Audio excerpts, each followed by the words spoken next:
Okay, welcome to the part 3 of thermodynamics. तो हम questions continue करते हैं। आपको किसी थर्मोडायनेमिक सिस्टम के लिए ये रिलेशन शो करना है, okay, by using Maxwell thermodynamic relation. तो देखिए, हम जानते हैं कि आपके पास T D S is equal to D U plus P D V होता है।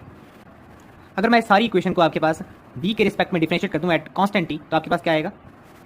T D S V at constant temperature D U by D V at constant temperature plus P D V by P D V, आपके पास क्या P आ जाएगा। देखिए, हमें क्या चाहिए? ये चाहिए, तो हमें ये प्रूव करना है। देखिए, आपके पास हम इसको लेफ्ट हैंड साइड ले आते हैं, तो आपके पास कोई चीज़ बन रही है ऐसे, curl U by curl V at constant temperature is equals to T curl S over curl V at constant temperature minus P.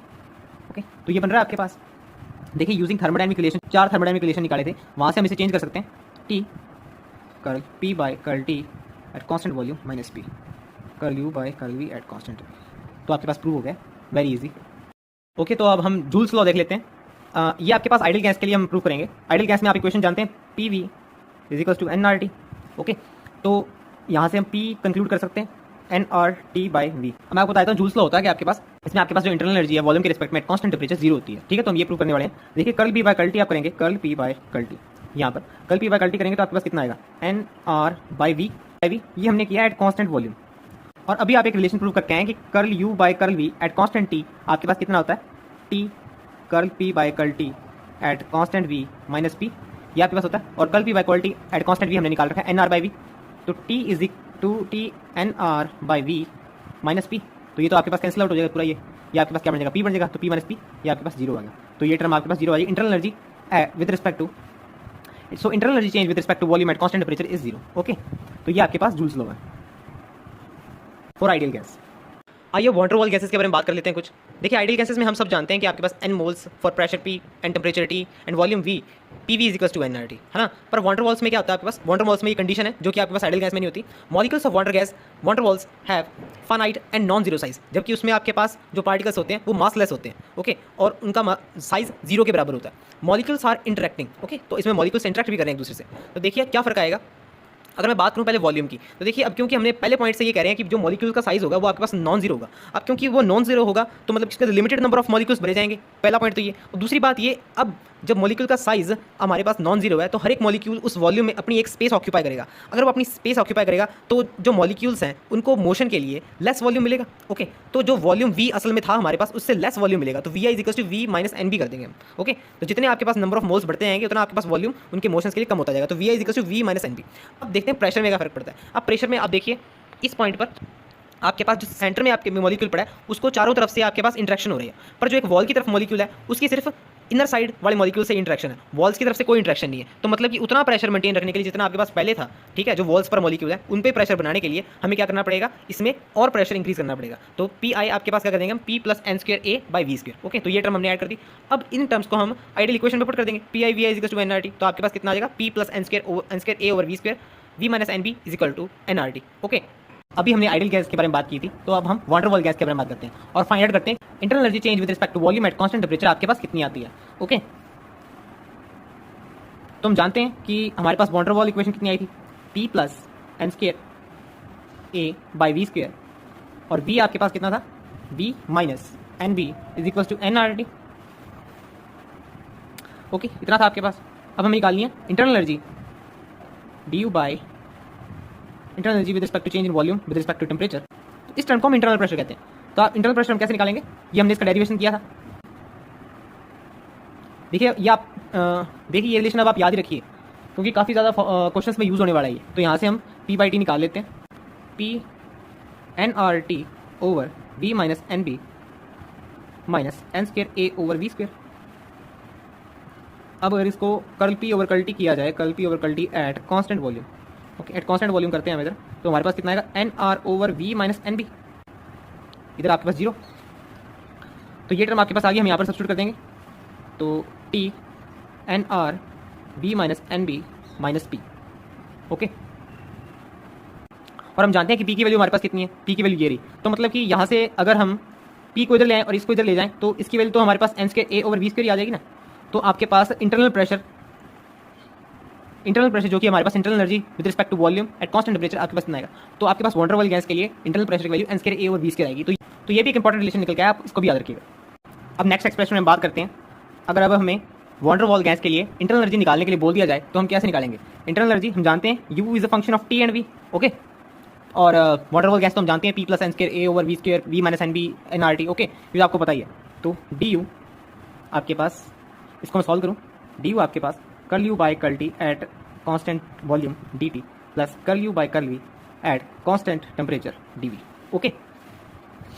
So curl u by curl t at constant volume dt, देखिए constant volume पे तो आपके पास CVDT है, ये तो हमने शुरुआत से कितनी बार यूज़ कर लिया ऐसे, ठीक है। अब मैं इसका डायरेक्टली लिखूंगा और ये अभी हम रिसेंटली निकाल कर आए हैं इसकी value n square a over v square थी, है ना। तो आपके पास du इतना आ जाएगा। अब इंटरनल एनर्जी हमें निकालनी है तो इसका इंटीग्रेशन कर दें हम, ओके। जिसका अगर इंटीग्रेशन करेंगे u is equal to CVT plus n square a over v square u plus u naught. Sorry यहाँ पर हमने इंटीग्रेशन गलत कर दिया, सॉरी, ओके।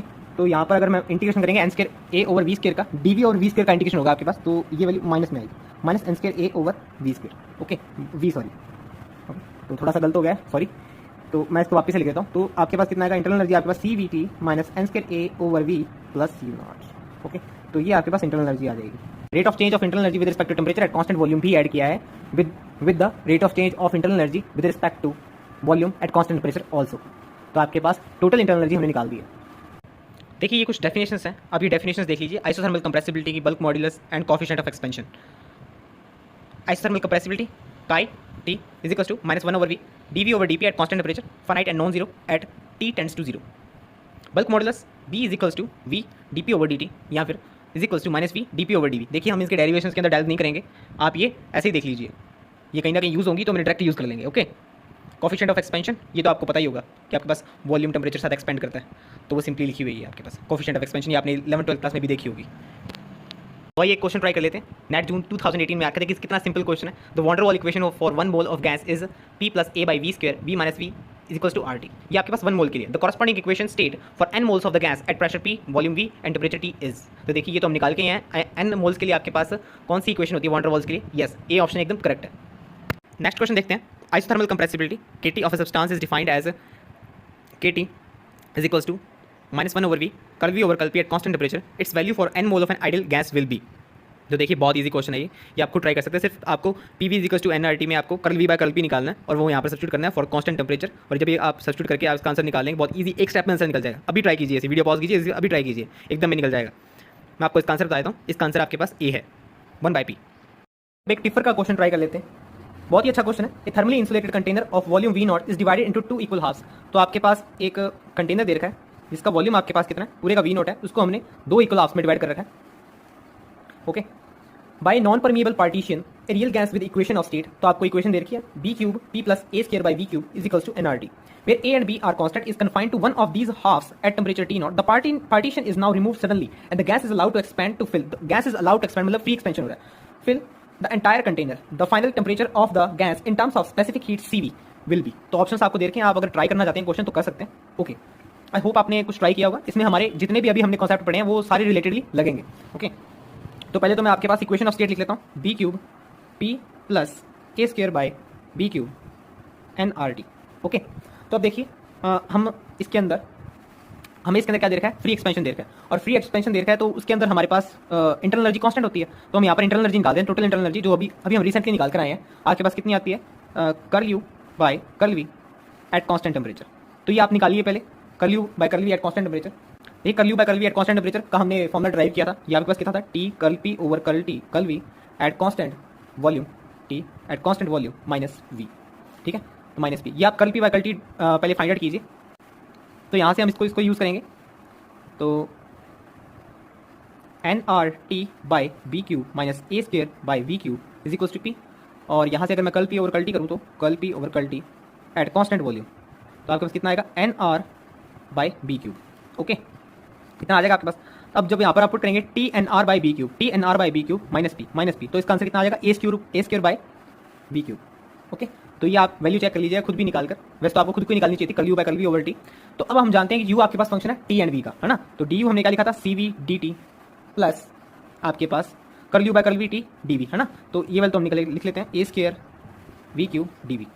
अब बस सिंपली हमारे पास क्या इंटीग्रेशन करना है ऐसे, ये हमने पहले भी निकाली थी आपके पास, C V D T, C V D T integration करेंगे तो टी आ जाएगा यहाँ पर, okay, plus A square by V cube D V by V cube का अब अगर इंटीग्रेशन करेंगे तो आपके पास कितना आएगा, minus A square by two V square, plus आपके पास एक constant U naught, integration constant U naught आ गया आपके पास। तो अब हम जानते हैं क्योंकि फ्री एक्सपेंशन हो रहा है तो यू आपके पास रहेगा कांस्टेंट, ओके, यू आपके पास रहेगा कांस्टेंट। हमारे पास पहले वॉल्यूम था वी नॉट, है ना, पहले हमारे पास था वॉल्यूम वी नॉट, उसके बाद हमने पार्टीशन कर दिया तो वॉल्यूम हो गया हमारे पास V naught by two, V naught by two, और टेम्परेचर जो हमारे पास पहले टी नॉट था उसके बाद ये कितना हो जाएगा फाइनली, जब ये हम वॉल रिमूव कर देंगे तो आपके पास कितना हो जाएगा फाइनली, आपके पास टेम्परेचर जब वॉल रिमूव हो जाएगी तो आपके पास टेम्परेचर टी एफ हो जाएगा। और ये हमें क्वेश्चन यही तो पूछ रहा है, द फाइनल टेम्परेचर पूछ रहा है, तो हम यहाँ पर इंटरनल एनर्जी की हेल्प से यहाँ पर सब्स्टिट्यूट कर देते हैं इनिशियल, क्योंकि इनिशियल इंटरनल एनर्जी और फाइनल इंटरनल एनर्जी सेम होगी आपके पास। तो देखिए, तो initial internal energy is equal to final internal energy, तो इनिशियल इंटरनल एनर्जी आपके पास कितनी होगी, C V D T C V, और इनिशियली आपके पास टेम्परेचर कितना था, टी नॉट था ना, T naught minus A square by two V square. देखिए इनिशियली आपके पास टेम्परेचर कितना था, V naught by two, two V naught by two का स्क्वायर प्लस यू नॉट, और ये आपके पास किसके बराबर है, ये आपके पास बराबर है, देखिए हम इसका पुट करेंगे अब फाइनल का, फाइनल में आपके पास टेम्परेचर कितना होगा, सी वी टी एफ प्लस, अब फाइनली हमारे पास टेम्परेचर हो जाएगा जब हम पार्टीशन रिमूव कर देंगे वी नॉट बाई टू, आपके पास वी नॉट हो जाएगा, तो minus A square by two V naught square, okay, plus आपके पास यू नॉट भी आएगा, और यू नॉट से आपके पास यू नॉट क्या हो जाएगा, कैंसिल हो जाएगा, ओके। तो ये तो हमने कैंसिल आउट कर दिया, यहाँ से हमको सिर्फ टी एफ निकालना है, इसी कैलकुलेशन आप खुद करके देखिए, टी एफ आप निकाल के देखिए, यस, तो टी एफ आपके पास कितना आ जाएगा, T F is equals to T naught minus three A square over two V naught square C V, okay. तो कौन सा ऑप्शन मैच कर रहा है आपके पास, T naught minus A option correct है आपके पास। तो आइए एक और टिफर का क्वेश्चन देख लिया जाए। The equation of state of a gas is given by V is equal to RT by P minus B by T, where R is the gas constant and B is another constant parameter. The specific heat at constant pressure Cp and the specific heat at constant volume Cv for this gas is related by Cp minus Cv. तो देखिए Cp minus Cv का हमने पिछले part में, part 2 में हमने relation निकाला था, एक डेरिवेशन किया था कि Cp minus Cv आपके पास किस फॉर्म में होता है। Cp minus Cv का हमने डेरिवेशन किया था जो कि हमारे पास आया था Cp minus Cv is equals to T curl V by curl T at constant pressure and curl P by curl T at constant volume। तो यहाँ पर सिर्फ आपको क्या करना है, curl V by curl T at constant pressure एक derivative करना है, और दूसरा डेरिवेटिव करना है आपको curl P by curl T at constant volume, और दोनों वैल्यूज आपको उठा के Cp minus Cv के फॉर्मूला में रख देनी है। Cp minus Cv का फॉर्मूला एक बार मैं फिर से बोल देता हूँ, Cp minus Cv is equal to T curl V by curl T at constant pressure curl P by curl T at constant volume। तो देखिए आप जब ये सब्स्टिट्यूट कर देंगे, एकदम सब्स्टिट्यूशन ही करना है, बस आपको डेरिवेटिव निकाल के और सब्स्टिट्यूट करना है, ओके, और कुछ नहीं है इसके अंदर, और कोई एडिशन में कोई फॉर्मूला लगेगा इसके अंदर, ओके। तो इसका सी ऑप्शन एकदम करेक्ट बैठ जाएगा, सी ऑप्शन करेक्ट है इसका, ओके। नेक्स्ट क्वेश्चन की तरफ चलते हैं। नेक्स्ट क्वेश्चन आपके पास है, n moles of a van der Waals gas are expanded from initial state I of volume Vi Ti to final state F Vf Tf. Find the change in entropy of the gas. तो हमें change in entropy find out करनी है। तो change in entropy आपको आप जानते हैं, second law of thermodynamics, del S D Q by T, और डी क्यू को हम क्या लिख सकते हैं, D U plus P D V. ये हमने सेम आइडियल गैस का भी निकाला था, अब वान डेर वाल्स गैस की बारी है, डी यू बाई टी। अब डी यू हम जानते हैं टी एंड वी का फंक्शन है, curl U by curl T V D T plus curl U by curl V T D V plus P by D V, और सारे के बटे में टेम्परेचर आपके पास, ओके। तो हम जानते हैं ये आपके पास टर्म क्या है, सी वी डी टी। तो मैं डायरेक्ट लिखूंगा, ठीक है ना, बहुत बार हो चुका है, भी बहुत बार बता चुके हैं आपको कैसे आया है, curl U by curl V T D V. ये आपके पास इंटरनल प्रेशर था, ओके। तो इंटरनल प्रेशर हमने कितना निकाला था आपको याद होगा, इसका डेरिवेशन हमने आज ही किया, curl U by curl V T D V नहीं है, sorry, curl U by curl V आपके पास ये T curl P by curl T V minus T. देखिए आप इसको ऐसे याद कर सकते हैं, टीपी, ओके। देखिए आप इसको ऐसे याद कर सकते हैं, टीपी, ये पी है इधर आपके पास, टीपी ये भी है आपके पास, ओके। तो हमें अब जो वान डेर वाल इक्वेशन है, वान डेर वाल इक्वेशन ये यहाँ पर आएगा, ठीक है ना, ये चीज़ यहाँ पर आएगी, ये आपके पास चली रही है। हमारे पास वान डेर वाल इक्वेशन है P plus N square A by V square V minus N B is equal to R T. हम यहाँ से curl P by curl T निकालेंगे यहाँ से, तो curl P by curl T हम कैसे निकालेंगे, देखिए P is equal to R T over V minus N B minus N square A over V square, okay. अब मैं यहाँ से T से डिफरेंशिएट कर दूँ, अब मैं यहाँ पर अगर T का डिफरेंशिएशन कर दूँ curl P by curl T at constant volume, तो आपके पास कितना आएगा, R over V minus N B, और ये तो आपके पास जीरो ही हो जाएगा, तो R over V minus N B, ये आपके पास इतना आ गया, और ये वैल्यू हम कहाँ पुट करेंगे, यहाँ पर पुट करेंगे, तो T R over V minus N B minus P. तो ये देखिए ये रहा टी आर, ये रहा आपके पास, sorry, R T over V minus N B, okay, minus N square A over V square minus P, ये हमने पहले भी निकाला था, मुझे तो याद ही नहीं रहा कि हमने निकाला था, तो हमने पहले भी निकाला था, तो आपके पास कितना आ गया N square A over V square. तो curl U by curl V, ये वैल्यू भी आप याद कर लीजिए, ठीक है, बहुत बार आ चुका है ये।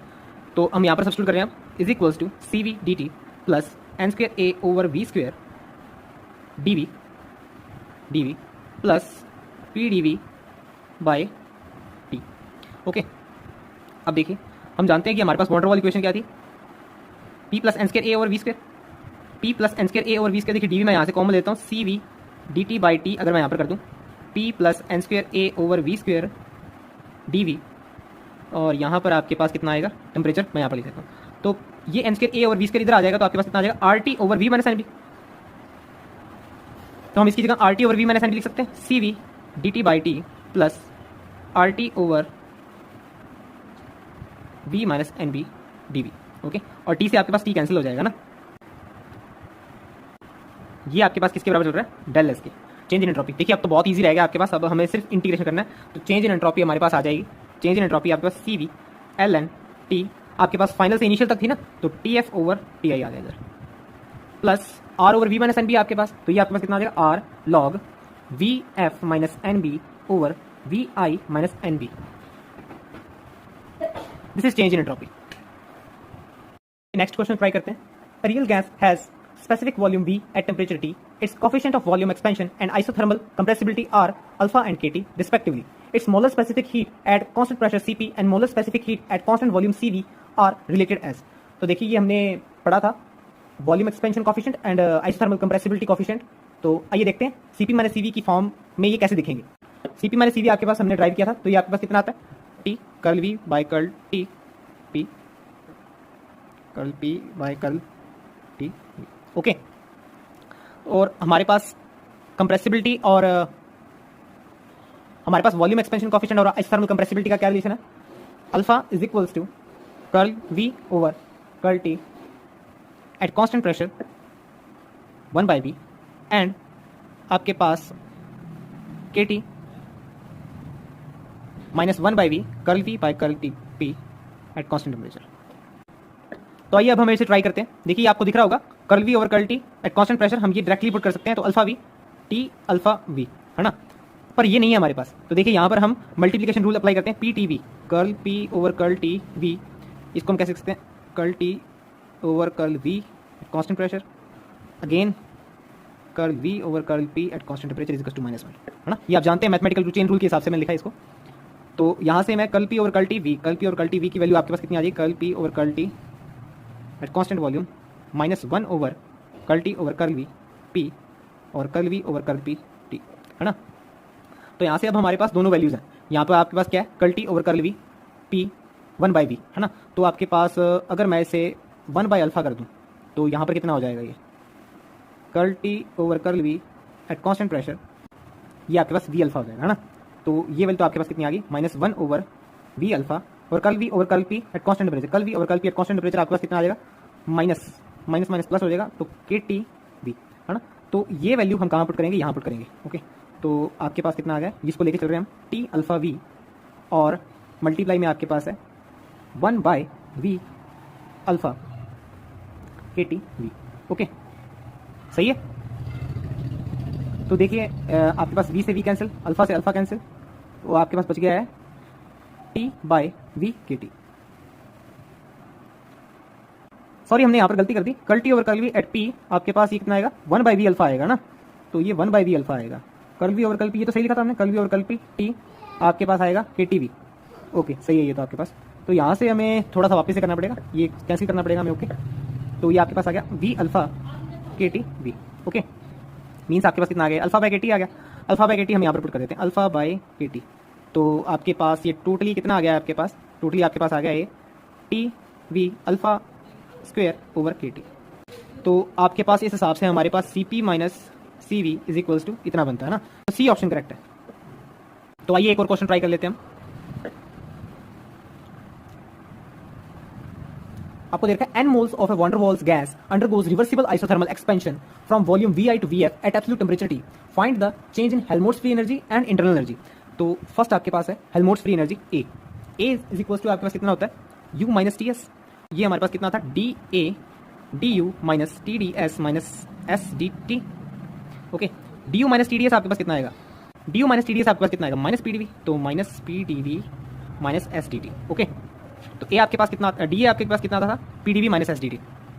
अब ये सारा जो प्रोसेस हमारे पास हो रहा है इस क्वेश्चन में, ये आपके पास हो रहा है आइसोथर्मल एक्सपेंशन में, तो आपके पास डी ए कितना बच जाएगा, minus P D V. Okay, पर ये आपके पास रियल गैस के लिए, real gas Van der Waals gas के लिए आपके पास, तो P plus N square A over V square V minus N B is equal to R T. Okay, तो ये याद होगा आपको, और यहाँ से आपके पास P की वैल्यू आ जाएगी, तो P की वैल्यू आपके पास आएगी R T over V minus N B minus N square A over V square D V, और माइनस का इंटीग्रेशन चल ही रहा है आपके पास। ठीक है, ये आपके पास डी वी है from volume V I to V F. Okay, तो देखिए अब तो इंटीग्रेशन रह गया सिर्फ। ठीक है, इंटीग्रेशन एकदम ईजी है इसका, तो कितना आएगा, R T log V F minus N B over V I minus N B.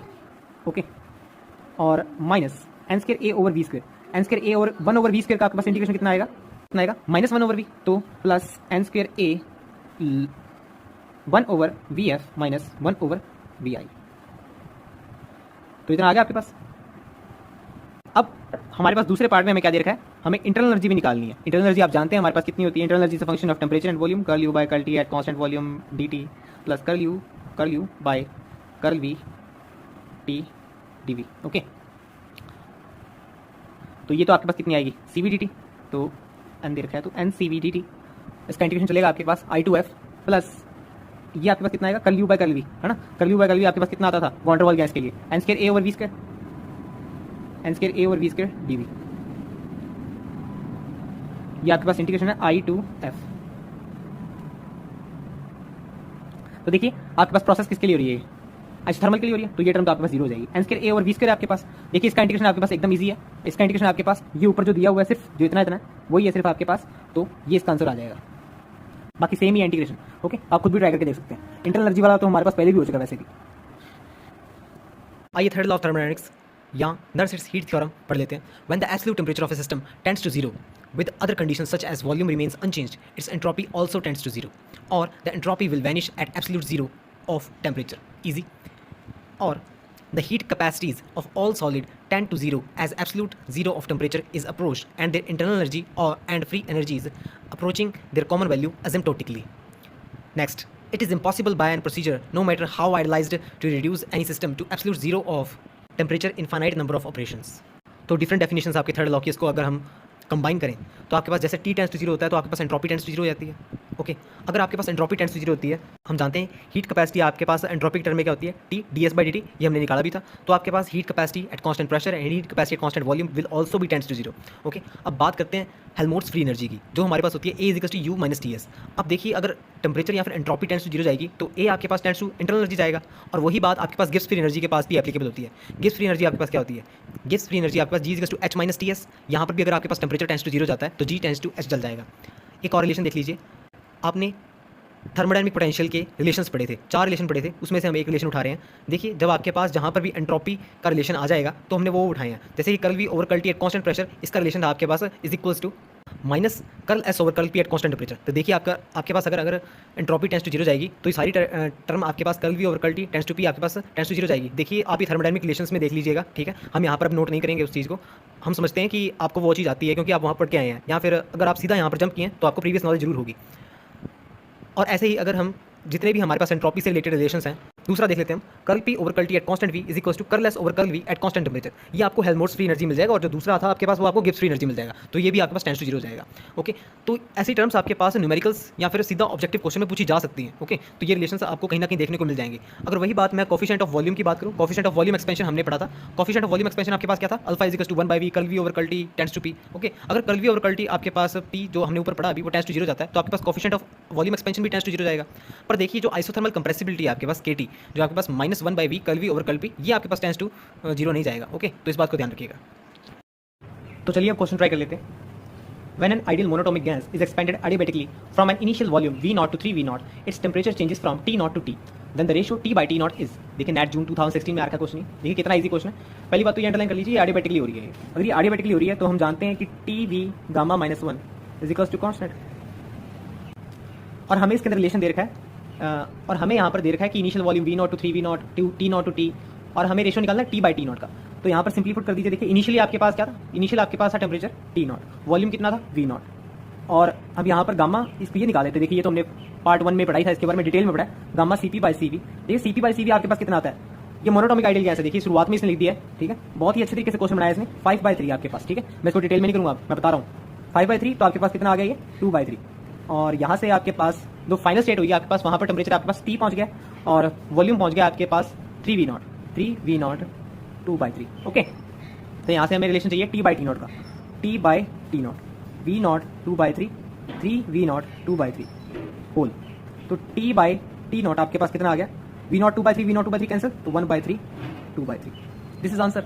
So which option is matching with this, B option is correct, yes B option. आइए अब एक और क्वेश्चन देख लेते हैं। ये आपके पास टिफर में आ रखा है, tipper 2013। The PV diagram for Carnot cycle executed by an ideal gas with Cp by Cv is equals to gamma greater than 1 is shown below.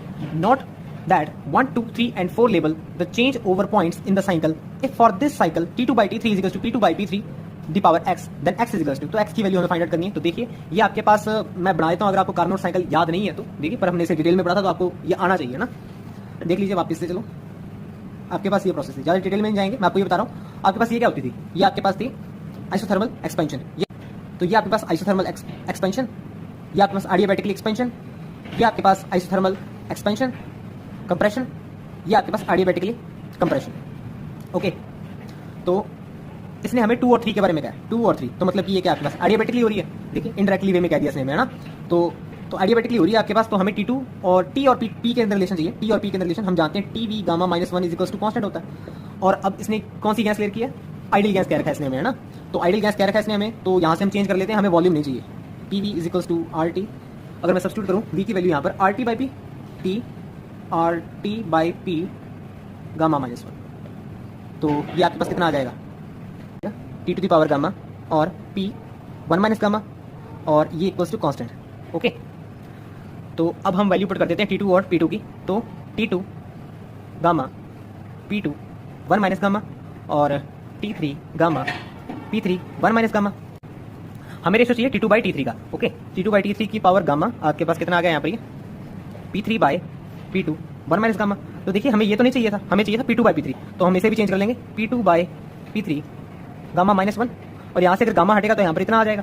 तो x की वैल्यू हमारे पास कितनी आ गई, x आ गया हमारे पास 1 माइनस 1 बाय गामा। तो कौन सा ऑप्शन सही बैठता है, हाँ जी ये ऑप्शन आपके पास एकदम करेक्ट है।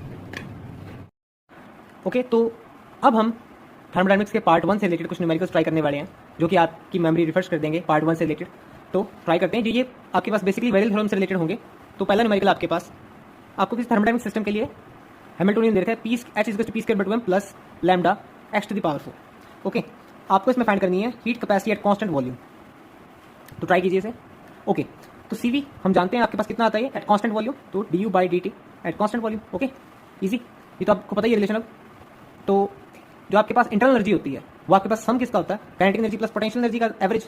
तो एवरेज काइनेटिक एनर्जी यहाँ से कितनी आ जाएगी मेरे पास, एवरेज काइनेटिक एनर्जी हम जानते हैं कि इक्विपार्टीशन थ्योरम के सेकंड डेफिनेशन से जो आपके पास हैमिल्टोनियन क्वाड्रेटिक टर्म्स होती हैं उनका जो कंट्रीब्यूशन होता है वो हाफ kBt होता है। तो यहाँ पर काइनेटिक एनर्जी का कंट्रीब्यूशन कितना होगा, हाफ kBt। दूसरा आपके पास पोटेंशियल एनर्जी है। देखिए पोटेंशियल एनर्जी आपके पास क्वाड्रेटिक टर्म में नहीं है, तो हम इसको हाफ kBt नहीं लिख सकते। ओके, तो इसलिए देखिए lambda x to the power 4 हम यहाँ पर यूज करेंगे विरिल थ्योरम, काइनेटिक जो कि आपको कहती है kinetic energy average is equals to n+1/2 potential energy average, where V is proportional to x to the power n+1। तो n की वैल्यू यहाँ पर कितनी है हमारे पास 3 + 1 4 4/2 2 potential energy, and kinetic energy आपके पास कितनी है, हाफ kBt। तो पोटेंशियल एनर्जी आपके पास कितनी आ गई, 1/4 kBt। डन। तो देखिए U is a sum of kinetic energy average and potential energy average. तो आपके पास ये कितना आ जाएगा, इसको समझ जब आप करेंगे ये आपके पास आ जाएगा 3/4 kBt। ओके, अब जब इसका आपको सिर्फ डिफरेंशिएशन लेना ठीक है रिस्पेक्ट में, तो आपके पास CV की वैल्यू कितनी आ जाएगी, देखिए CV की वैल्यू आपके पास आ जाएगी 3/4 kB। Okay, easy.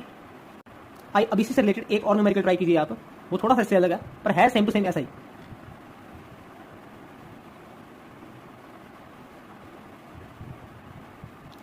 आपको इस बार किसी थर्मोडायनामिक पोटेंशियल के लिए हैमिल्टोनियन दे रखा है, H is equal to P square by 2m plus half m omega square x square plus 2x। Okay, तो फाइंड आउट कीजिए आप किसके लिए आपके पास CV कितना आएगा।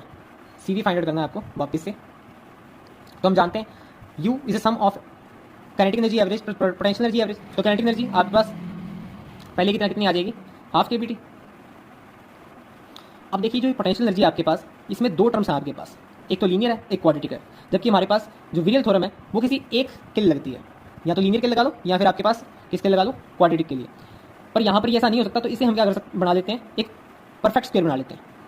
तो हम इसे लिखते हैं p² m plus half m omega square x+1 का whole square minus half m omega square. Okay, अब देखिए, अब एवरेज लीजिए आप, पोटेंशियल एनर्जी को निकालिए आप x+1 का स्क्वायर। ओके, तो ये तो अगर हम इसको रिप्लेस कर लें, x+1 को मैं अगर रिप्लेस कर दूं x से, ओके, तो ये आपके पास कितना आ जाएगा, p²/2m plus half m omega square x dash square, okay, minus half m omega square. अब निकालिए आप average of potential energy. Average of potential energy आप निकालेंगे अब, तो देखिए दोनों क्वाड्रेटिक टर्म्स हैं आपके पास, ये भी हाफ KBT और ये भी हाफ KBT, तो आपके पास कितना आ जाएगा, KBT। तो जैसे आपके पास ये मैं टोटल लिख देता हूँ, काइनेटिक एनर्जी का एवरेज भी है इसके अंदर। तो U की वैल्यू आ गई आपके पास, तो U इज KBT, तो आपके पास CV कितना आ जाएगा, KB। ईजी। ओके, अब ये क्वेश्चन आप खुद ट्राई कीजिए। For a classical system of non interacting particle in the presence of spherically symmetric potential V function of R is equal to gamma R³ but is a mean energy per particle gamma is a constant. मे भी ये question मैंने part 1 में करवा रखा है, पर फिर भी आप अभी क्वेश्चन ट्राई कीजिए। विरियल थ्योरम पे बेस्ड है प्योरली, तो सिर्फ एक सिंगल स्टेप में हो जाएगा। देखिए कैसे करेंगे आप इसे। हैमिल्टोनियन आप जानते हैं, p² plus gamma R³ potential आपको दे रखा है, और काइनेटिक एनर्जी आपके पास स्फेरिकली सिमेट्रिक पोटेंशियल है। ओके, तो आपके पास इस बार काइनेटिक एनर्जी कितनी आएगी, 3/2 KBT आएगी, और 3/2 KBT आएगी। अब हम लगाएंगे विरियल थ्योरम। विरियल थ्योरम आपके पास क्या होती है, kinetic energy is equal to n+1/2 potential energy average. तो आपके पास कितना आ जाएगा, ये kinetic energy is equal to 3/2 potential energy average. बस अब तो वैल्यू सब्स्टिट्यूट करनी है और आपको मीन एनर्जी निकालनी है। तो आंसर सिंपल है, आंसर आ जाएगा B, 5/2 KBT। ओके, नेक्स्ट अब आप ये क्वेश्चन देखिए, ये भी आपके पास जस्ट में आ रखा है। हालांकि ये स्टेटमेंट वाइज आपको थोड़ा सा लेंथी क्वेश्चन लग रहा होगा, बट ये ऐसा क्वेश्चन है जो कि विदाउट पेन एंड पेपर भी हो सकता है। ए particle of mass m is placed in A potential well u of x is equals to c x to the power n, where c is a positive constant and n is an even positive integer. If the particle is in equilibrium at constant temperature, which one of the following relation between the average kinetic energy k and the average potential energy u is correct? तो simple है ये। तो आपके पास जो kinetic energy average होता है वो आपके पास n+1/2 पोटेंशियल एनर्जी एवरेज होता है। जो आपके पास पोटेंशियल एनर्जी होती है वो आपके पास प्रोपोर्शनल होती है x to the power n+1। तो सिंपली आप कितना लिखेंगे, n/2। तो सी ऑप्शन करेक्ट बैठता है इसका। देखिए बिना पेपर पेन उठाए क्वेश्चन हो गया ना ये, तो सी ऑप्शन इज करेक्ट। चलिए एक और जेस्ट का क्वेश्चन देख लिया जाए। जेस्ट 2012 में आ रखा है ये। A monatomic ideal gas at 17 degree Celsius is adiabatically compressed to 1/8 of its original volume. Temperature after compression is, तो एडियाबेटिकली कंप्रेस्ड है और हमें टेम्परेचर और वॉल्यूम का रिलेशन दिया हुआ है इसके अंदर, है ना। तो हम जानते हैं कि हमारे पास एडियाबेटिकली के लिए क्या रिलेशन होता है, TV गामा-1 कांस्टेंट। तो इनिशियली आपके पास कितना टेम्परेचर, इनिशियली आपके पास टेम्परेचर कितना है, वो है 17 degree Celsius. Okay, 17 degree Celsius को आप केल्विन में चेंज करेंगे तो K is equal to 273 plus 17, तो आपके पास कितना आ जाएगा, 290 डिग्री सेल्सियस आ जाएगा ना ये। और V वॉल्यूम आपके पास इनिशियली कितना है, वॉल्यूम आपके पास इनिशियली है V0, और फाइनली आपके पास कहाँ पर आ गया टेम्परेचर, फाइनल टेम्परेचर तो हमें फाइंड आउट करना है ना। और उसके बाद टेम्परेचर हमारे पास कितना हो जाता है, V0/8 हो जाता है, V0/8 गामा-1। ओके, और हमें क्या दे रखा है, ये मोनोटोमिक गैस दे रखी है। मोनोटोमिक गैस देखिए, मोनोटोमिक गैस में आपके पास gamma is equal to CP/CV, तो आपके पास कितना आता है, ये 5/3 है ना। तो यहाँ पर आप सब्स्टिट्यूट कर देंगे तो आपके पास कितना आएगा, 2/3। तो आप कितना लिखेंगे, यहाँ पर मैं देखिए इसको डायरेक्ट लिख रहा हूँ, 8 2/3 TF, और यहाँ पर आपके पास 290 डिग्री सेल्सियस, और ये कितना होगा 4, 290 degree Celsius into 4 is equal to final temperature. देखिए इसे सॉल्व कर लीजिए आप। सॉरी, ये तो हमने केल्विन में चेंज कर दिया था ना, ये मैं अभी भी इसको इसमें लेके चल रहा हूँ। ये आपके पास केल्विन में आ गया, ये केल्विन में, ये केल्विन में। ओके, तो सॉल्व कीजिए, आपके पास कितना आ जाएगा ये। तो जब आप इसको मल्टीप्लाई करेंगे कितना आएगा आपके पास, 1160, यस 1160 केल्विन। पर हमारे पास जो ऑप्शन दे रखे हैं वो आपके पास सेल्सियस में दे रखे हैं, तो फिर से आप इसको सेल्सियस में चेंज कर लीजिए, तो इसका ऑप्शन फिर डी बनेगा। Okay, Maxwell speed distribution find out करने के लिए देखिए हम इसको रिलेट करते चलते हैं। आपने जब मैक्सवेल बोल्ट्जमैन स्टैटिस्टिक्स पढ़ा हो थोड़ा बहुत कहीं पर भी, तो आपने एक फैक्टर देखा होगा मैक्सवेल बोल्ट्जमैन स्टैटिस्टिक्स में, e⁻⁻βe, है ना। अब क्योंकि यहाँ पर वेरियस मॉलिक्यूल्स का डिस्ट्रीब्यूशन लेना है, तो हम यहाँ पर क्लासिकल पार्टिकल्स यूज करेंगे जो कि आपके पास क्या होंगे, आइडेंटिकल होंगे, और उनके कॉरस्पॉन्डिंग जो स्टैटिस्टिक्स फॉलो होता है वो आपके पास मैक्सवेल बोल्ट्जमैन स्टैटिस्टिक्स होता है। तो आप समझ गए होंगे यहाँ पर जो डिफरेंट स्पीड डिस्ट्रीब्यूशन आप देख रहे हैं डिफरेंट मॉलिक्यूल्स का होगा, और वो आपके पास सभी डिस्टिंग्विशेबल होंगे, वो क्लासिकल पार्टिकल्स होंगे। तो हम यहाँ पर मैक्सवेल बोल्ट्जमैन स्टैटिस्टिक्स पढ़ेंगे, और जो ये मैंने फैक्टर लिखा है ये आपके पास मैक्सवेल बोल्ट्जमैन फैक्टर है। जहाँ पर बीटा तो आपके पास कितना है 1/kBT और ई आपके पास एनर्जी। तो गैस के रिस्पेक्ट में आपके पास गैस कैसी है हम कंसीडर कर रहे हैं यहाँ पर, तो लिखते हैं consider a gas of N non interacting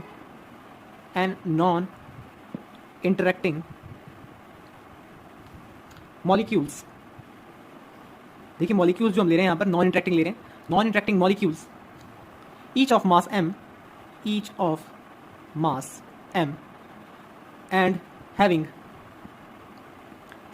speed c। देखिए c का मतलब ऑल टाइम ये नहीं है यहाँ पर कि हम यहाँ पर स्पीड ऑफ लाइट के कंपैरिजन स्पीड ले रहे हैं। c का मतलब सिंपली आपके पास स्पीड दे रखी है जो नॉर्मल स्पीड हम लेके चलते हैं। ओके, तो c is not to be considered here as the speed of light and energy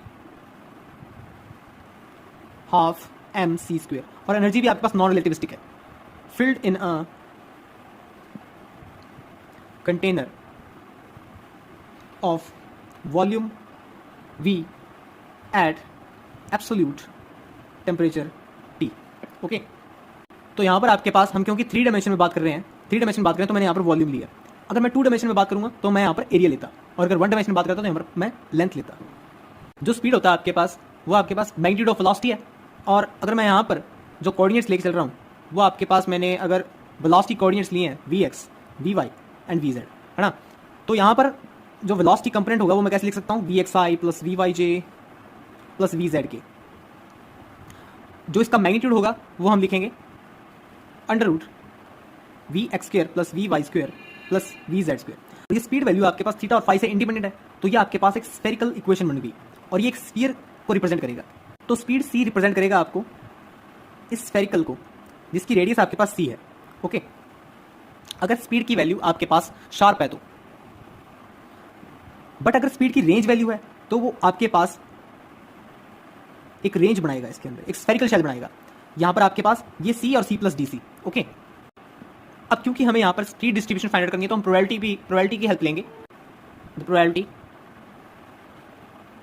of having speed bye a molecule in range c to c plus dc is, तो c to c plus dc range में आपके पास जब एक molecule की हम probability find करेंगे तो pc/dc।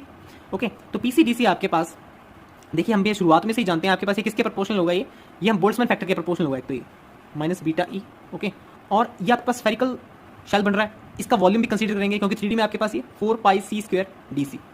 इस प्रोपोर्शनलिटी साइन को हम अब हटाएंगे तो एक कांस्टेंट इंट्रोड्यूस करते हैं pc/dc is equal to a e to the power minus beta E 4πc² dc। Okay, जहां पर कि a आपके पास क्या है, कांस्टेंट है। तो अब उस मॉलिक्यूल की स्पीड आपके पास कितनी भी हो सकती है 0 to इन्फिनिटी के बीच में। ओके, तो जब हम इसका इंटीग्रेशन करेंगे 0 to infinity pc/dc is equal to 1, क्योंकि जब हम मॉलिक्यूल की स्पीड की ऑल वैल्यूज के लिए प्रोबेबिलिटी को मेजर करेंगे तो आपके पास 1 तो आएगा, जैसे कि हम क्वांटम मैकेनिक्स में करते थे। हम इस रिलेशन का यूज कर a कांस्टेंट की वैल्यू हम फाइंड आउट करेंगे। तो आइए 0 to इन्फिनिटी, देखिए 4π, तो 4π और a तो हम बाहर कांस्टेंट ही ले लेते हैं। p की वैल्यू आपके पास कितनी होगी, p की वैल्यू आपके पास होगी mc²/2 minus mc²/2 beta 1/kT, Boltzmann constant है ये, और आपके पास c² dc is equals to 1। देखिए यहाँ पर आप इसको सॉल्व करेंगे तो ये कौन सा फॉर्मूला बन रहा है आपके पास, x to the power n e to the power minus alpha x², 0 to infinity, ये आपके पास किसके बराबर आता था, gamma n+1/2 over 2 alpha n+1/2। Okay, तो इस फॉर्मूले का यूज़ कीजिए आप, तो आपके पास कितना बनेगा 4πa into gamma 3/2 to m/2 kBT की पावर 3/2 इज इक्वल्स टू 1। तो यहाँ से आप a की वैल्यू इजीली निकाल सकते हैं। ओके, तो a की वैल्यू आपके पास आ जाएगी m/2π kBT की पावर 3/2। ओके, इजी, क्योंकि आप जानते हैं गामा 3/2 की वैल्यू कितनी होती है आपके पास, √π/2। ओके, तो ये आप इजी सब्स्टिट्यूट करके यहाँ तक पहुँच सकते हैं। और फिर यहीं से हम जो शुरुआत में हमने लिखा था, तो probability of having speed bye molecule in range c to c plus dc, आपके पास pc/dc कितना आ जाएगा, pc/dc is equals to a की वैल्यू हमारे पास आएगी m/2π kBT की power 3/2 e to the power minus mc² over 2 kBT c² dc।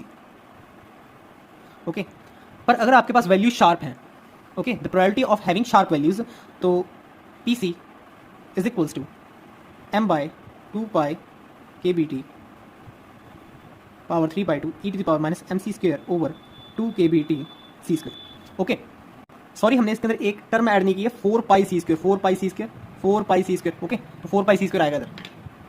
Okay, तो अब हमने ये एक मॉलिक्यूल की प्रोबेबिलिटी निकाली थी जो कि range C to C plus D C में रेंज था। अब n नंबर ऑफ मॉलिक्यूल्स जो आपके पास C to C plus D C range में है उसकी प्रोबेबिलिटी कितनी होगी? तो देखिए इजी ये भी आपके पास। So the number of molecules that having speed in range C to C plus D C. Okay, तो C to C plus D C में आप निकालेंगे कैसे? देखिए ये आपके पास पी सी जी सी जो आपके पास प्रोबेबिलिटी है ये आपके पास C to C plus D C range में है। ठीक है, अगर मैं इसको मल्टीप्लाई कर दूं टोटल नंबर ऑफ मॉलिक्यूल से, तो अगर मैं पी सी डी सी को मल्टीप्लाई करूं total number of molecules P C D C, तो मेरे पास आ जाएंगे, मेरे पास उस range C to C plus D C range के नंबर ऑफ मॉलिक्यूल्स आ जाएंगे इजी। तो N P C D C आप सब्स्टिट्यूट कर दीजिए, पी सी डी सी आपके पास कितना आएगा? M bye 2 pi K B T 3/2 E to the power minus M C square 2 K B T 4 pi C square D C. Okay, और similarly अगर हमें जैसे यहाँ पर हमने शार्प वैल्यूज के लिए निकाला था तो यहाँ पर आपके पास डी सी नहीं आएगा क्योंकि रेंज हमने कैसे कर दिया, क्योंकि शार्प वैल्यूज कंसीडर कर रहे हैं। ओके, बट अब जैसे हमने पी सी डी सी निकाल के हमारे पास 1 आया था पहले, तो अब हम एन सी डी सी करके देखते हैं, integration for the whole space. Okay, तो आपके पास ये कितना आएगा? N C D C for the whole space 0 to infinite. देखिए एन कॉमन आज एन सी की वैल्यू कितनी है? N P C D C, क्योंकि एन तो आपके पास टोटल नंबर ऑफ मॉलिक्यूल्स है तो एन मैं बाहर ले सकता हूँ। ठीक है, इंटीग्रेशन से 0 to infinite P C D C, और ये तो हमारे पास ऊपर कितना था? 1 था, और ये आपके पास एन आ जाएगा इस टाइम। ठीक है, तो इस इंटीग्रेशन को भी ध्यान रखिएगा।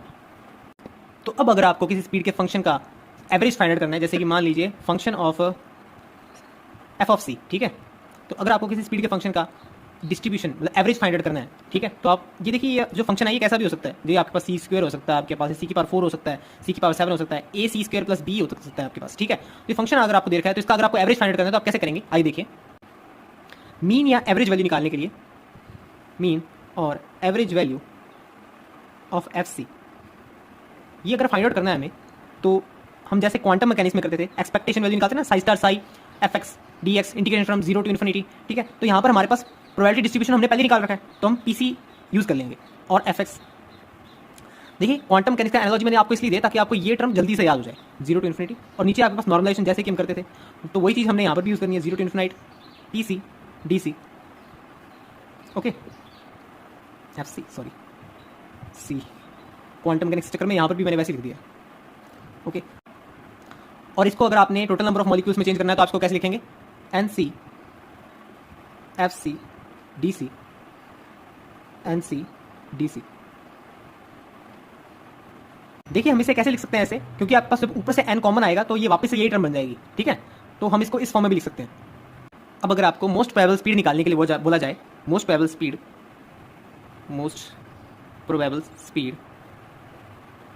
अगर आपको मोस्ट प्रोबेबल स्पीड निकालने के लिए बोला जाए तो ये वो स्पीड की वैल्यू है जहां पर आपके पास प्रोबेबिलिटी डिस्ट्रीब्यूशन फंक्शन मैक्सिमम हो जाता है।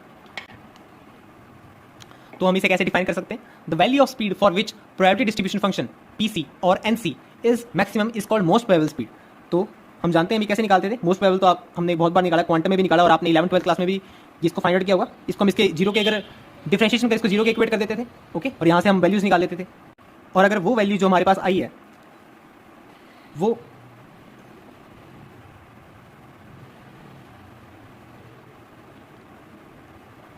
और जो वैल्यूज आप और जो मोस्ट प्रोबेबल स्पीड आपके पास आएगी वो आपके पास इसके डबल डिफरेंशिएशन के अंदर लेस देन 0 होगी। ओके, ये बात आपके पास एनसी के लिए भी ट्रू है। D N of C D C is equal to 0 D square N of C D C square less than 0। तो आपके पास C is equal to C P पर ये लेस देन 0 आएगी वैल्यू। ठीक है, तो ये बात ध्यान रखिएगा, ऐसे मोस्ट प्रोबेबल स्पीड निकाल सकते हैं।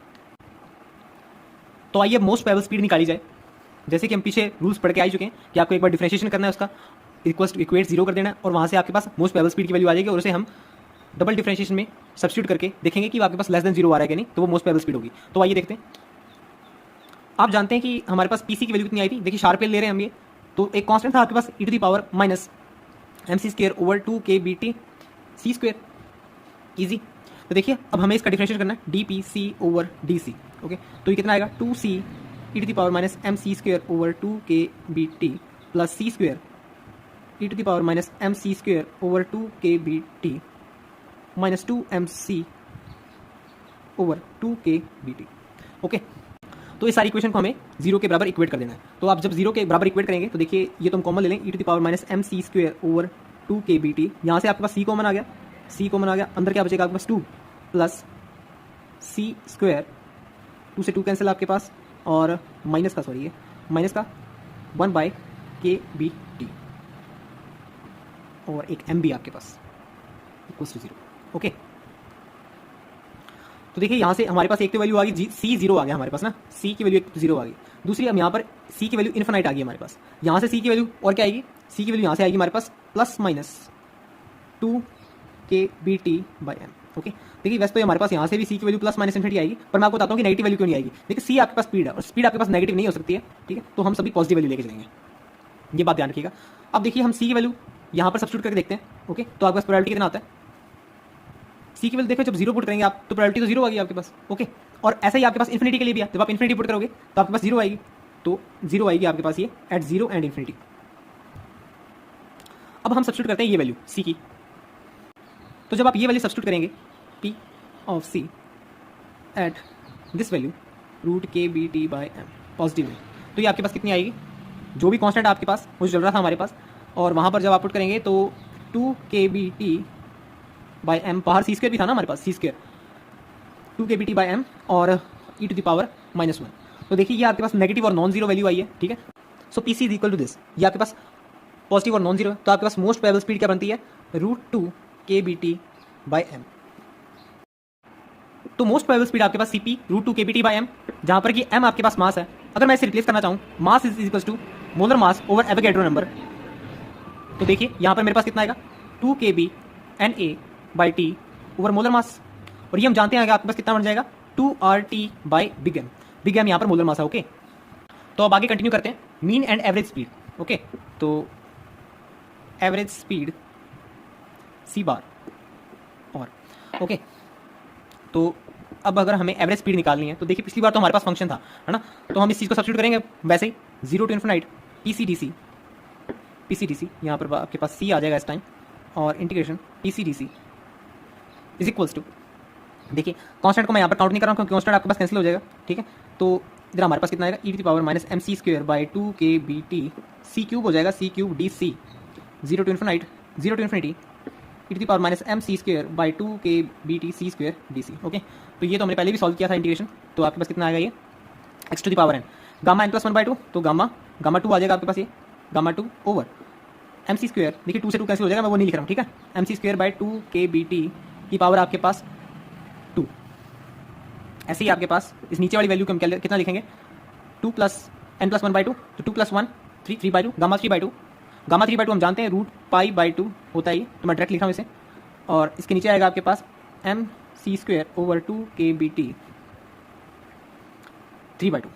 ओके, तो जब आप इसको सॉल्व करेंगे तो देखिए आपके पास 2 - 3/2, ये आपके पास कितना आ जाएगा, ये गामा 2 तो आपके पास 1 होगा, तो 2/√π, इस वैल्यू को जब ये से कैंसिल होगा तो आपके पास आ जाएगा mc²/2kBt की पावर हाफ। ओके, देखिए थोड़ा सा और इसको सिंप्लीफाई तरीके से लिखे हम इधर √8kBt/πm, यहाँ पर m मास है, इसको वैसे ही हम चेंज कर देते हैं, वैसे ही हम चेंज करेंगे तो देखिए mass is equal to molar mass over Avogadro number, तो ये चेंज होगा, आपके पास कितना आ जाएगा, एवरेज वैल्यू ऑफ c आपके पास आ जाएगी 8RT/m, ठीक है, ये m मोलर मास है। तो आपको ये रिलेशन याद भी आ रहे होंगे कहीं ना कहीं जब आपने पहले पढ़े होंगे।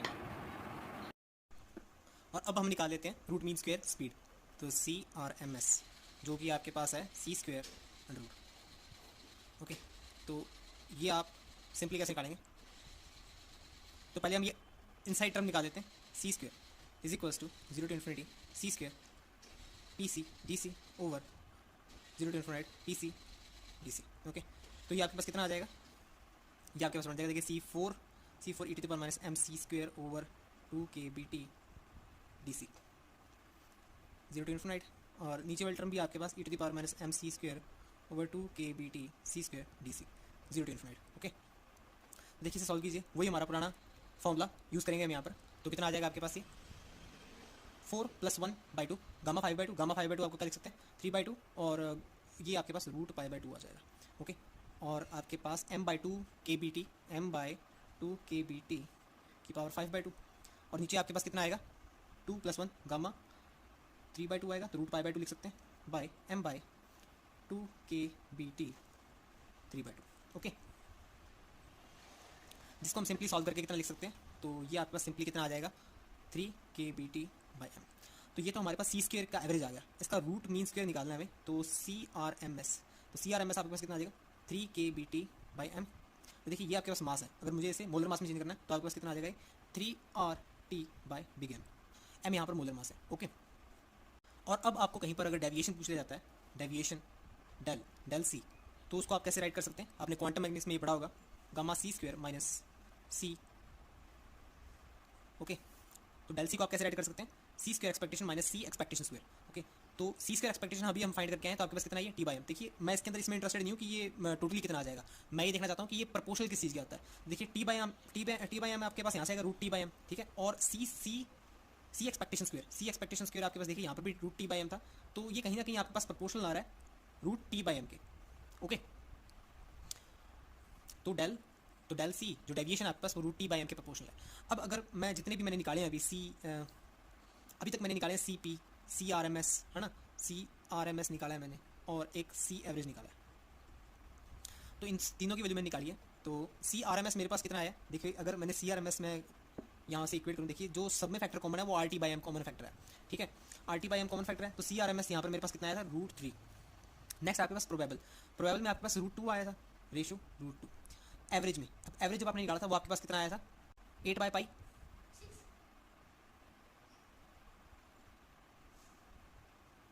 ठीक है, तो ये रेशो भी आप याद रखिएगा।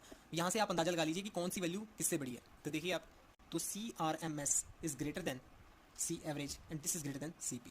ओके, तो ये भी इंपॉर्टेंट रिलेशन बनते हैं, सीधा ये डायरेक्ट क्वेश्चन पूछे जा सकते हैं, इसको भी आप याद रखिएगा। अब अगर आपको कर्व के बारे में पूछ लिया जाता है कि PC और C के बीच में कैसा आपके पास ग्राफ बनेगा, तो देखिए हम जानते हैं कि PC आपके पास कितना था constant e⁻−mc²/2 kBt c²dc। Okay, ये देखिए एक्सपोनेंशियल टर्म भी है आपके पास और एक आपके पास C² टर्म भी है, तो C² टर्म में आपके पास पहले ये इंक्रीज़ करेगा। ओके, उसके बाद ये एक्सपोनेंशियल टर्म एक पीक पर आकर आपके पास डोमिनेट करेगी, ठीक है, तो ग्राफ कुछ ऐसा बनेगा PC और C का। और अभी हम देख के आए थे कि आपके पास जो वैल्यूज़ हैं most probable, CP, CRMS, C average, वो कैसे वेरी करती हैं, CRMS greater than C average, C average greater than CP। Okay, तो यहाँ पर सबसे वैल्यू किसकी आएगी, ये आपके पास CP की वैल्यू होगी, नेक्स्ट आपके पास होगी C एवरेज की, और इससे नेक्स्ट आपके पास होगी CRMS की। ओके, तो ये ग्राफ तो था जब आपके पास T और M कांस्टेंट है। अब आपको ग्राफ ऐसा पूछा जाता है जहाँ पर आपके पास टेम्परेचर कांस्टेंट नहीं है, means T2 greater than T1। आपको दो ग्राफ सेट करने हैं, अब तो आपको दो ग्राफ सेट करने हैं PC और C के लिए। ओके, तो देखिए हम जानते हैं कि आपके पास डेल C का जो हमने रिलेशन निकाला था वो आपके पास कितना आया था √T/m। ओके, तो जितना आपके पास टेम्परेचर ज़्यादा होगा, जितना टेम्परेचर आपके पास C की वैल्यू उतनी ज़्यादा होगी। ओके, तो एक ग्राफ तो हम बना ही लेते हैं। अब एक बात आप ध्यान से सुनिएगा, बहुत ही इंपॉर्टेंट पॉइंट है इसका। देखिए 0 to ∞ आपके पास जो PC/DC है इज इक्वल टू 1, मीन्स जो आपके पास एरिया अंडर द कर्व है वो हमेशा क्या रहेगा, कांस्टेंट रहेगा, वो उतना ही रहेगा आपके पास, ठीक है। अगर हम यहाँ पर टेम्परेचर बढ़ाते हैं और डेल C की वैल्यू भी इंक्रीज करेगी, तो डेल C की वैल्यू आपके पास इंक्रीज करेगी, तो आपके पास क्या होगा, तो एरिया अंडर द कर्व तो सेम ही रहना चाहिए ना, तो एरिया अंडर द कर्व कुछ ऐसे सेम रहेगा, उतनी ही आपके पास ये कम हो जाएगी इस चीज़ को कंजर्व करने के लिए। तो ये आपको रिप्रेजेंट करती है T2 को और ये रिप्रेजेंट करती है T1 को। ऐसी अगर मैं आपसे पूछ लूँ कि जब आपके पास M वेरी कर रहा है, जब आपके पास M2 ग्रेटर देन M1 है, ठीक है, तो M2 ग्रेटर देन M1 के लिए आपके पास कैसा ग्राफ बनेगा, देखिए एक तो हम बढ़ा ही लेते हैं। ओके, और M2 ग्रेटर देन M1 है अगर आपके पास, अगर M1 आपके पास बढ़ता है, M1 इंक्रीज़ करता है, M2 देखिए M2 की वैल्यू आपके पास ज़्यादा है, M2 अगर इंक्रीज़ करती है, ठीक है, तो डेल C आपके पास डिक्रीज़ करेगी, तो मतलब कि डेल C आपके पास डिक्रीज़ करेगी, तो ये वैल्यू है वो उतनी आपके पास क्या करेगी, उतना ही क्या होगा, आपके पास PC भी इंक्रीज़ कर जाएगा, तो ये वैल्यू वो है और ये आपके पास दूसरी है, तो ये M2 है और ये M1 है। Easy.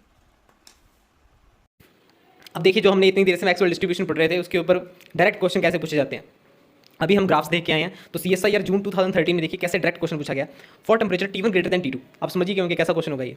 The qualitative temperature dependence of the probability distribution f of v of the speed v of the molecule in 3 dimension is correctly represented by the following figure. पहले तो आप मुझे ये बताइए कि अगर टेम्परेचर का आपके पास डेविएशन से क्या रिलेशन होता है। हाँ जी, del C directly proportional to √T/m, तो आपके पास जितना T ज़्यादा होगा उतना आपके पास C भी ज़्यादा होगा, तो A ऑप्शन करेक्ट बैठता है। वैसे भी हमने ये कर्व अभी बनाया ही था, तो A ऑप्शन इज करेक्ट।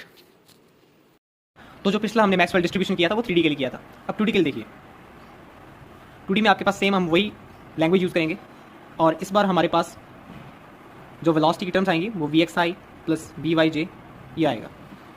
इसमें भी हम n नॉन इंटरेक्टिंग पार्टिकल्स ले रहे हैं जिनकी आपके पास वेलोसिटी c है और जिनकी स्पीड c है और एनर्जी हाफ mc² है। तो इस बार ये 2D में है तो आपके पास क्या बनेंगे, 2 सेमी सर्कुलर बनेंगे आपके पास, ओके, जिसमें एक C प्लस DC। तो हम ये पहले डिस्कस कर चुके हैं कि आपके पास जो PCDC होगा वो आपके पास directly proportional to e⁻βe। And अब इस बार जो हमारे पास एरिया कंपोनेंट आएगा, हम एरिया लेंगे ना, 2 डायमेंशन में हमारे पास एरिया होगा तो आपके पास होगा 2πc DC, ओके। वापस से हमारे पास क्या करेंगे हम, प्रोपोर्शनलिटी कांस्टेंट आएंगे e⁻βe 2πc DC।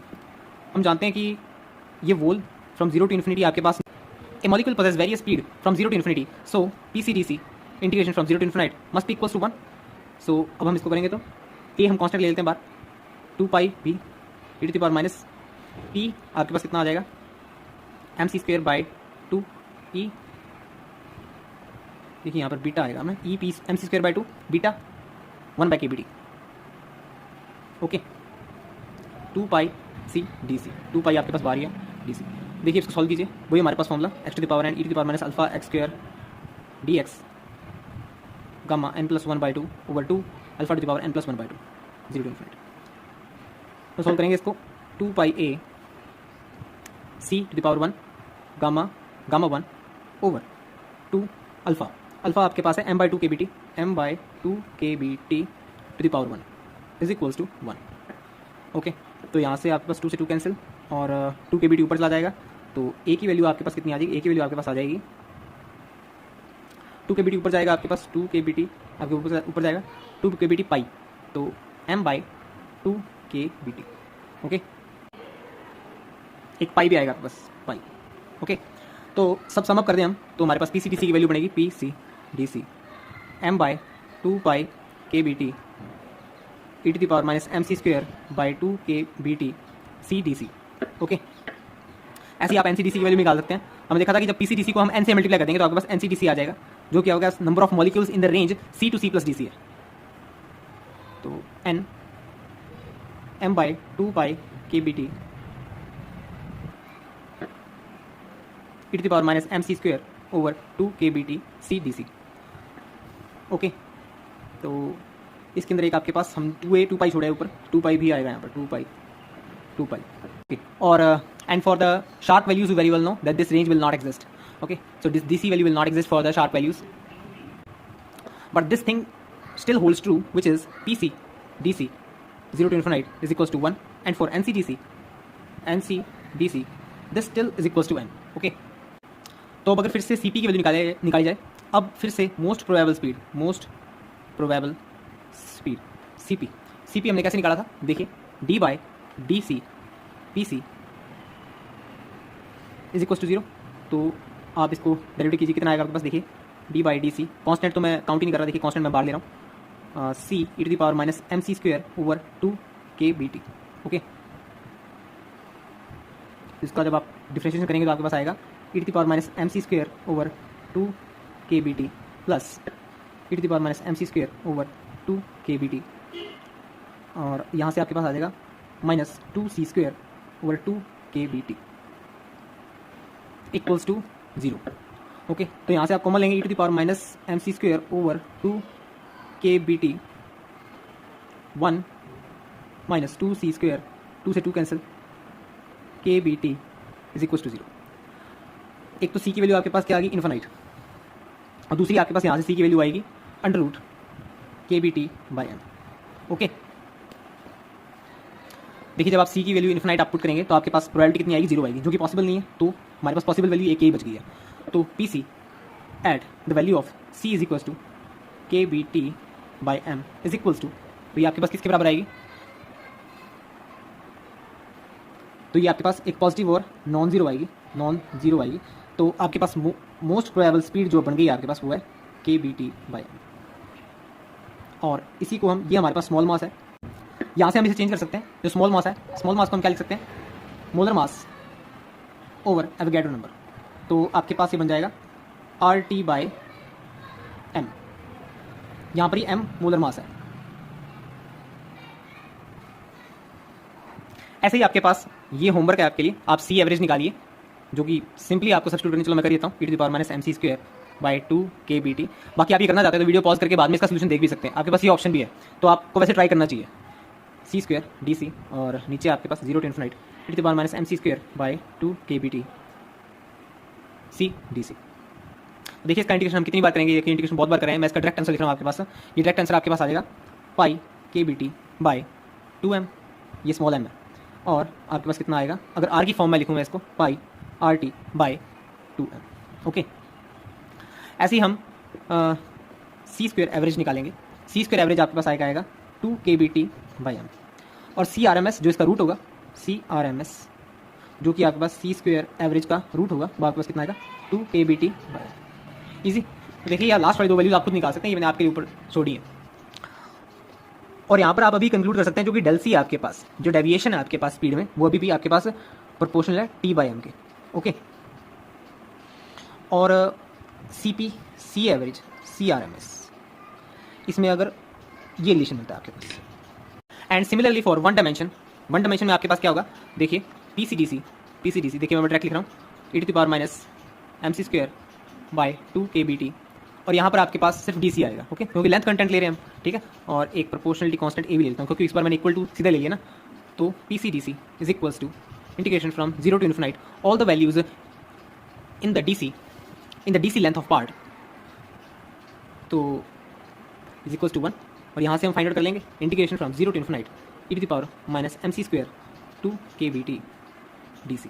तो इस बार भी हमारे पास वही फॉर्मूला लग जाएगा, और ये आप निकाल सकते हैं यहाँ से, ए की वैल्यू यहाँ से निकल सकती है। तो ए की वैल्यू आपके पास कितनी आएगी, ए की वैल्यू आपके पास आ जाएगी m by 2 pi kBT to the power half. Okay, easy. ठीक है, यहाँ पर आप वो फॉर्मूला लगा सकते हैं, अभी भी वो फॉर्मूला लग सकता है आपके पास इसके अंदर, बस आपको क्या करना है, n की वैल्यू यहाँ पर 0 है, तो PCDC आपके पास कितना आ जाएगा, PCDC is equals to m by 2 pi kBT to the power half e⁻⁻mc² over 2kBT DC। Okay, और NCDC जैसे हम इधर से निकालें, NCDC आपके पास कितना आएगा, big N, all number of molecules, total number of molecules sorry, m by 2 pi kBT the power half e⁻⁻mc² over 2kBT DC। Okay, और शार्प वैल्यूज के लिए तो आप जानते हैं कि आपके पास ये रेंज एग्जिस्ट नहीं करेगी। ओके, अब अगर मोस्ट प्रोबेबल स्पीड आप यहाँ पर फाइंड आउट करने की कोशिश करें, CP इज इक्वल, CP आप कितना निकालेंगे यहाँ पर, देखिए ये हम जानते हैं कि हम कैसे निकाल सकते हैं, D बाई DC PC, तो देखिए कांस्टेंट तो हम काउंट नहीं करेंगे यहाँ पर, तो D by DC e⁻⁻mc² by 2kBT। Okay, तो उसका डिफरेंशिएशन आपके पास कितना आएगा, e⁻⁻mc² by 2kBT minus 2mc by 2kBT is equal to 0। तो देखिए यहाँ से अगर मैं इक्वेट करूँ तो C की वैल्यू एक तो 0 बन सकती है और एक इन्फिनिट बन सकती है ना। तो आप जब C की वैल्यू 0 पुट करेंगे, तो जब आप C की वैल्यू 0 पुट करेंगे तो आपके पास PCDC कितना आता है, PC की वैल्यू आपके पास कितनी है, जब C की वैल्यू आप 0 पुट करेंगे, देखिए C की वैल्यू आप यहाँ पर e⁻01, तो PC की value at C is equals to 0, तो आपके पास ये आ गई m by 2 pi kBT the power half, जो कि आपके पास पॉजिटिव और नॉन जीरो वाई है। अगर आप इन्फिनिटी पुट करते हैं तो e⁻∞ 0, तो PC आपके पास 0 आता है एट इन्फिनिट। तो जो प्रोबेबल वैल्यू आपके पास आएगी वो आपके पास C इज इक्वल टू 0 से आएगी। तो मोस्ट प्रोबेबल स्पीड जो आपके पास आएगी इन वन डायमेंशन, वो आपके पास कितनी होगी, CP इज इक्वल टू 0। ऐसे ही आप C एवरेज फाइंड आउट कीजिएगा, C average, C² and C² root means और CRMS। ओके, तो आपके पास जो C एवरेज की वैल्यू आएगी वो आएगी 2kBT बाई पाई m, जो कि हम ये भी लिख सकते हैं R की फॉर्म, जो कि हम R की फॉर्म में लिखें तो 2RT by pi m, C² की वैल्यू kBT बाई m, इसे भी हम चेंज कर सकते हैं, और इसकी फॉर्म में इसके आप चेंज करके लिखेंगे RT बाई बिग M और RT by big M। Okay, तो यहाँ से हम कंक्लूड कर सकते हैं कि CP, C एवरेज, CRMS, आपके पास इसमें क्या रिलेशन रहेगा, ये अभी भी वैसा ही है। और जो आपके पास डेल C की वैल्यू होगी, जो कि आपके पास होती है C² एवरेज माइनस C तो सी स्क्वायर एवरेज आपके पास कितना है, आर टी बाई एम, भी आपके पास टी बाई एम की प्रोपोर्शनली है।